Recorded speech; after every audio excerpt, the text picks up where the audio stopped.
Samajwadi party के महासचिव मुलाकात तो करने जाते हैं रामपुर में आजम खान से और उनके परिवार से, लेकिन मुलाकात के बाद बयान देते हैं बहुजन समाज पार्टी को लेकर। सर, बहुजन समाज पार्टी के साथ गठबंधन को लेकर जब मीडिया कर्मी सवाल करते हैं तो वो एक बयान देते हैं कि कांग्रेस के साथ हमारा गठबंधन है और गठबंधन में चुनाव लड़ेंगे, लेकिन बीएसपी पर खुलकर नहीं बोलते हैं।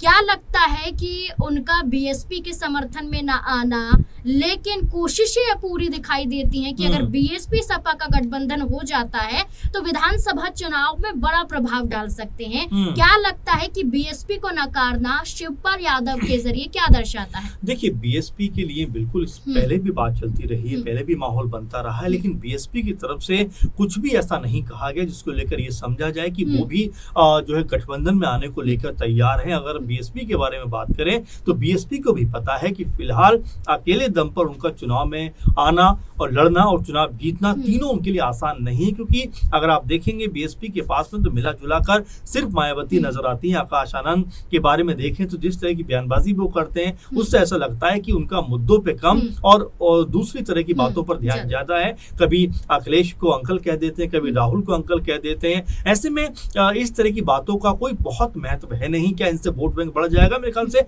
ये बचकाना हरकतें हैं। ऐसे में शिवपाल यादव का ये कहना है कि देखिए, कोशिश तो है, लेकिन जैसा रुख बीएसपी कर रहा है ये मुझे भी लगता है, क्योंकि कांग्रेस पार्टी ने भी ट्राई किया, उनके तमाम सारे नेता भी उनके आवास पर पहुंचे, लेकिन बहन जी यानी मायावती ने उनसे मिलना नहीं जरूरी समझा। तो ये बिल्कुल स्पष्ट हो जाता है कि मायावती अभी भी इस बात में लगी हुई है कि 2007 में जिस तरह से उन्होंने अकेले दम पर चुनाव लड़कर जो है सरकार बनाई थी, वैसा ही 27 में भी वो करती हुई दिखाई पड़ेंगी। लेकिन अब देखिए, उस समय का माहौल और अब का माहौल बहुत जमीन आसमान का अंतर है। तकरीबन 20-25 साल हो गए इन सब बातों को। तो ऐसे में मायावती क्या उससे आगे नहीं आ पा रही हैं? क्या एक जो माहौल बनना चाहिए, क्योंकि अगर समूचा विपक्ष एक साथ आ जाता है जिसमें मायावती हो, कांग्रेस पार्टी हो, समाजवादी पार्टी हो, इस तरह से अगर ये एकजुट हो जाते हैं तो वाकई में प्रभाव पड़ेगा। और इसी बात को लेकर शिवपाल यादव ने अभी तो नहीं खोई, लेकिन कुल मिला जुला कर ऐसा लगता है कि मायावती का जो रुख है, उनके रुख को देखकर ऐसा लगता है कि सपा के साथ में शायद ही वो गठबंधन करना चाहें, क्योंकि अभी तक उनकी तरफ से